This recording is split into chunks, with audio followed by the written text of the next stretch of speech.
Welcome, embodied ones. Welcome, remembering ones. This is not offered as performance. This is not content created to convince, entertain, or compete for attention. This is a divine transmission received in sacred communion with Spirit, offered for those whose bodies, hearts, and fields are ready to remember something ancient and immediate at once. And what I am sharing is not separate from what we are all capable of. Every human being carries sacred intelligence. Every body is a living instrument. Every soul has access to deeper knowing when the noise becomes quiet enough, the heart becomes humble enough, and the vessel becomes willing enough to receive. But few have been taught how to become still enough to listen. Few have been given permission to trust what arrives beyond the conditioned mind. Few have been reminded that the divine does not only speak above us.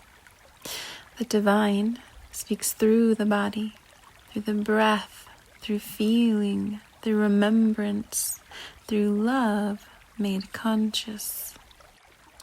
This transmission is on embodied divine intelligence, and it begins with this remembrance. We are the highest technology on earth. Let us begin. We are the highest technology on earth, not because we are machines, because we are living instruments, physical bodies integrated with sacred intelligence, breath, memory, intuition, emotion, imagination, creativity, nervous system, spirit, all woven into one living architecture. And when that sacred intelligence begins to unlock, one truth becomes undeniable. Nothing created to distinguish us was ever meant to make us forget each other's humanity. Separation was never meant to become hatred. Contrast was never meant to become contempt. Pain was never meant to become projection. Belief was never meant to become a weapon. Identity was never meant to become a cage. Difference was never meant to become dehumanization. It was meant to become expression. It was meant to become perspective. It was meant to become color, culture, language, rhythm, beauty, and form. The many faces of humanity were never evidence of separation. They were evidence of creation continuing through us. We were not made identical because creation does not repeat itself without purpose. Each of us is a distinct expression of creation, carrying something only our vessel can bring through. Not everyone will create art. Not everyone will write, sing, build, design, teach, mother, lead, garden, heal, or speak publicly. But every soul carries a creative current. Some create safety, some create beauty, some create language for the unsaid. Some create homes where the nervous system can rest. Some create laughter after generations of silence. some create a way out. And there is no deeper healing than the moment a person begins to give from overflow, not from depletion, not from performance, not from trying to earn love, not from needing to be seen as good, but from the quiet abundance that comes when the heart has remembered itself. From that place, perception changes. The nervous system no longer searches first for threat, superiority, or separation. A healed person does not meet others through assumption. They meet them through presence, allowing each soul to reveal where they stand in that moment. A soul anchored in restored perception does not reduce another soul to a category, a mistake, a wound, a political label, a social role, a survival pattern, or a projected belief system. They learn to stay with the moment long enough for the truth of a person's field to become visible. Because many of us first became empaths through pain. We felt everything because our bodies were listening for safety in a world that had forgotten how to be tender.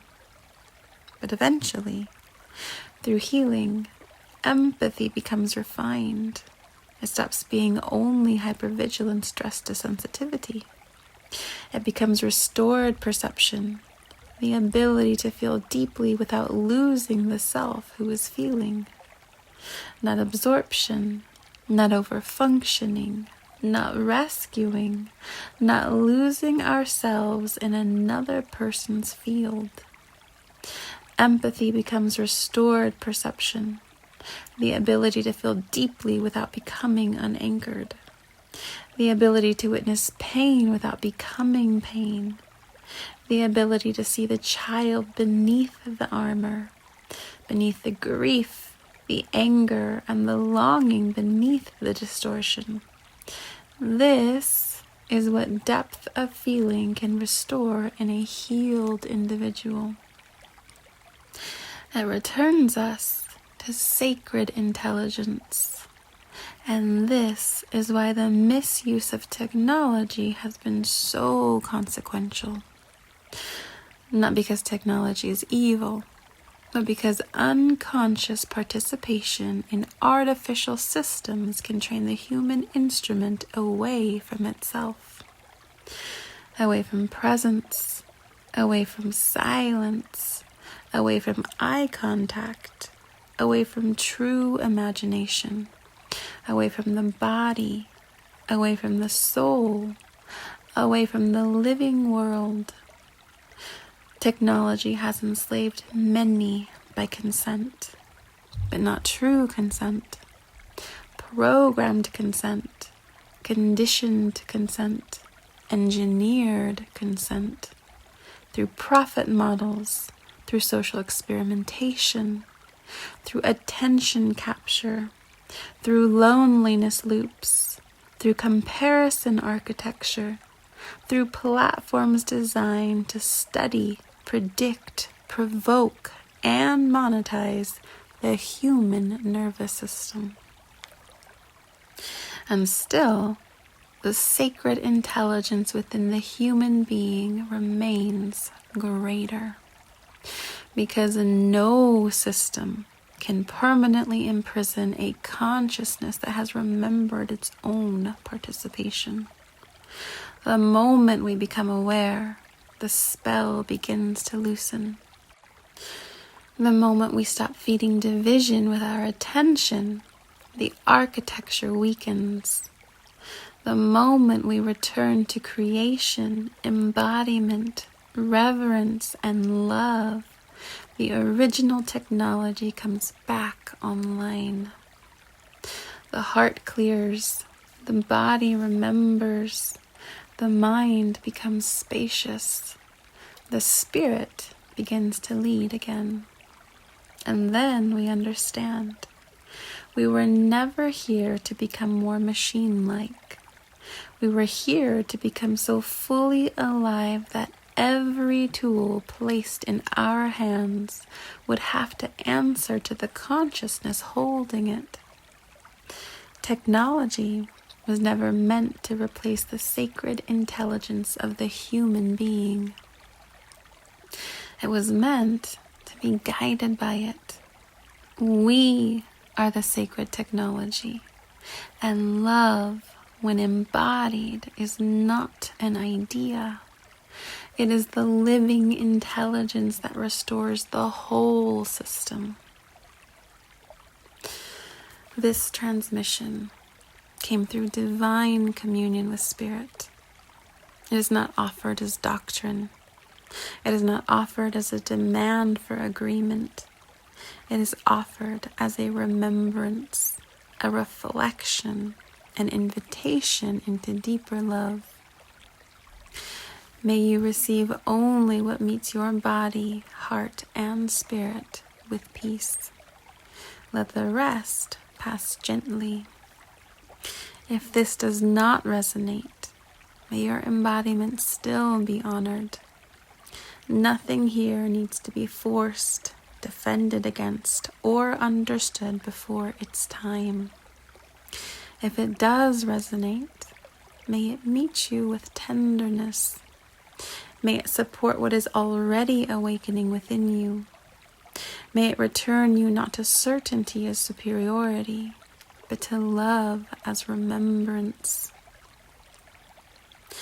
Every soul is held in its own timing. Every heart opens in its own season. Every body has its own pace of integration. And as the human being remembers itself as sacred technology, relationship begins to change too. Union stops being possession. Love stops being hunger. Resonance stops being fantasy. We begin to understand that divine connection is not only romantic. It is creative, spiritual, intellectual, somatic, communal, and sometimes, when ordained, covenantal. This is where the sacred technology of divine union begins. Ashe, Amen, Selah. Let light bear witness.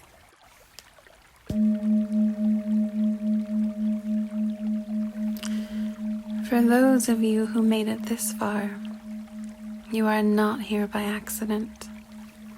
Something in your field knows this current, and if you feel the nudge from Spirit to subscribe, follow, or remain connected to this field, honor that too.